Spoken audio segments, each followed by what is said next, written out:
dengan kode S. Nah, basa nitrogen ini antara adenin, timin, guanin, dan sitosin punya pasangan. Adenin dengan timin, guanin dengan sitosin,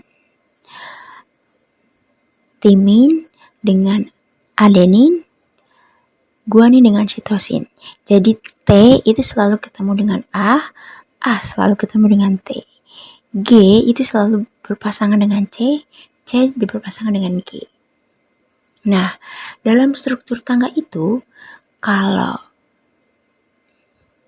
gula fosfat berikatan dengan satu basa nitrogen, mau basa itu adenin, mau basa itu timin, mau basa itu guanin, ataupun mau basa itu sitosin, disebutnya satu nukleotida.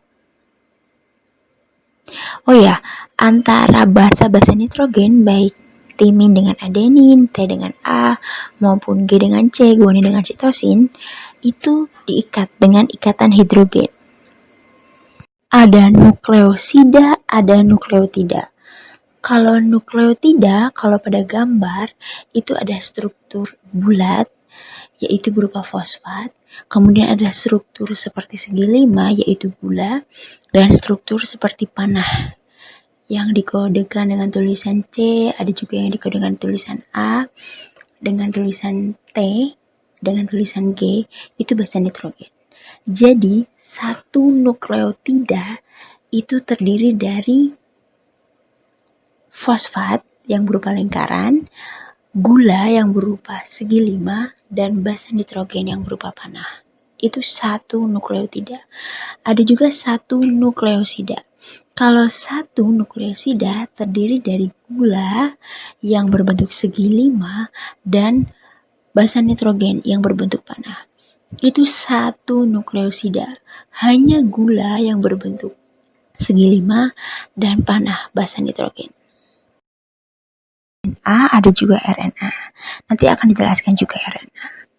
Nah, DNA sendiri dalam sel itu terjadi replikasi atau penggandaan DNA.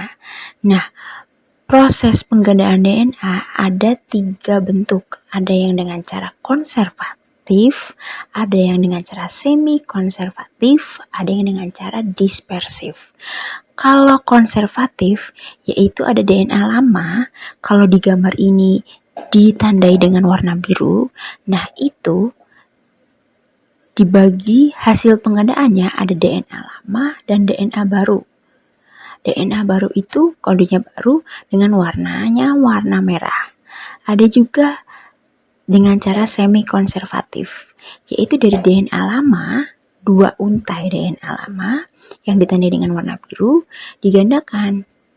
Jadi satu untainya dari DNA lama, satu pasangan untainya dari DNA baru. Jadi di satu DNA yang baru itu ada pita warna biru dari DNA lama, pita warna merah dari DNA baru.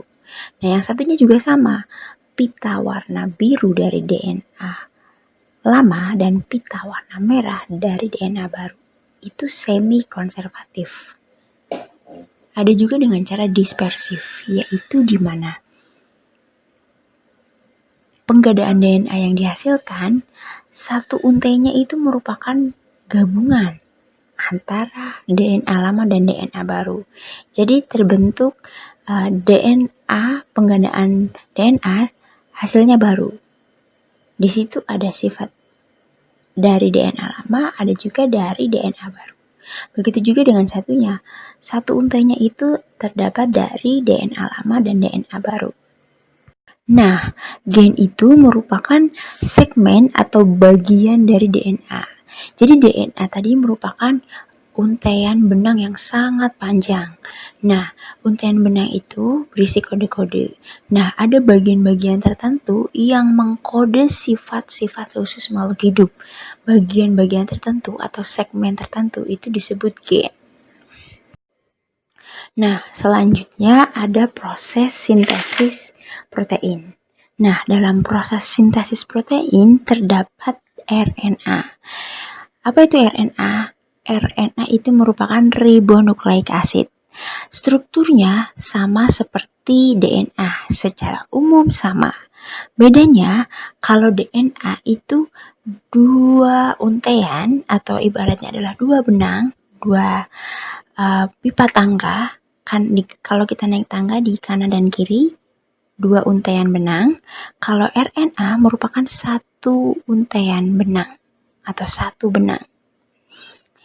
Dia sama-sama memiliki gula fosfat dan memiliki basa nitrogen. Tapi ada perbedaan.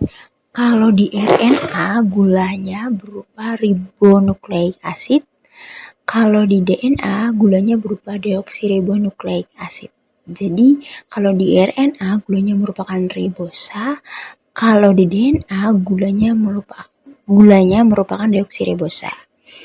Terus basa nitrogennya itu mereka sama-sama punya sitosin, punya guanin, punya adenin, punya C, punya G, punya A.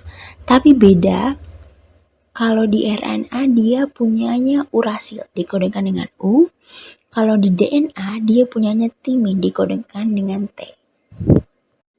Kalau DNA berfungsi sebagai replikasi informasi genetik, transfer informasi genetik.